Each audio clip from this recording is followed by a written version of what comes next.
I have a new TV show on Newsmax TV on Saturdays at 7:30. Tune in, you'll enjoy it. As you probably know, the outrageous convictions and jail times that were meted out by a biased federal court to the largely peaceful January 6th protesters have been appealed, and the case is now pending before the U.S. Supreme Court. The basis of the appeal is a fairly technical one, but a very important one. Uh, the prosecutors brought this charge under the Sarbanes-Oxley bill that was passed in 2002 to curb financial fraud after the subprime mortgage crisis of 2000. And it prohibits the destruction of documents or evidence in a federal proceeding. After Arthur Andersen, the accounting firm, shredded all of the documents that the government had subpoenaed. Well, the prosecutors in the January 6th case are trying to bend and strain to make this rhyme and to prosecute these people who are largely peacefully protesting on using the statute.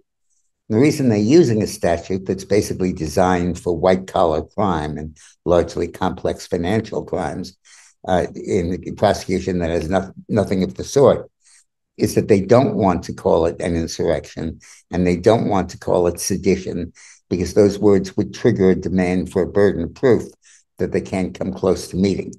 So they're going to rest it on the idea of destruction of evidence and that constituted obstruction of justice. It's a stretch. And there's some poor guys who've been in jail for 3 years over this, a few in solitary confinement. This is just outrageous. And there have been close to 300 convictions stemming from this demonstration. First of all, Speaker Johnson has ordered that the tapes that are in the Congress's possession of what happened on January 6th all be released to the public. The January 6th committee, hopelessly biased and stacked 5-2 in favor of Biden's people and really 7-0 because Liz Cheney and Kinzinger were the lone Republicans on the committee. It released only selected portions of the tapes. And the full review of the tape apparently will show the relative innocence of the protesters. Some of them involve the cops holding the door for them, or they're being polite and measured.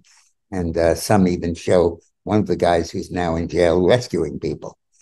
But the technical grounds of the appeal is that the statute shouldn't apply to this. And I think it's absolutely right. And apparently 4 of the 9 judges on the Supreme Court agree with me. The reason it's 4 is that's the minimum required to get the court to hear the case. There may be many more votes where those came from. The convictions were reversed by the U.S. District Court by a single judge who ruled in the favor of the demonstrators. And then the government appealed, and the appellate court voted 2-1 to sustain the convictions. And because of the split, it now goes to the Supreme Court, which has accepted certiorari. I believe the court is going to throw out these convictions, is going to denounce the entire thing as a charade, and will really undermine the whole basis of the Democratic argument that Trump is a seditious insurrectionist who wants to be a dictator, and that the January 6th demonstrations were part of a forcible effort to stop the peaceful transfer of power. And that's the core of Biden's argument against Trump. And I believe the court is going to throw it all out. And I think that will have far more impact on the election than any decisions that are made about the prosecutions of Trump himself.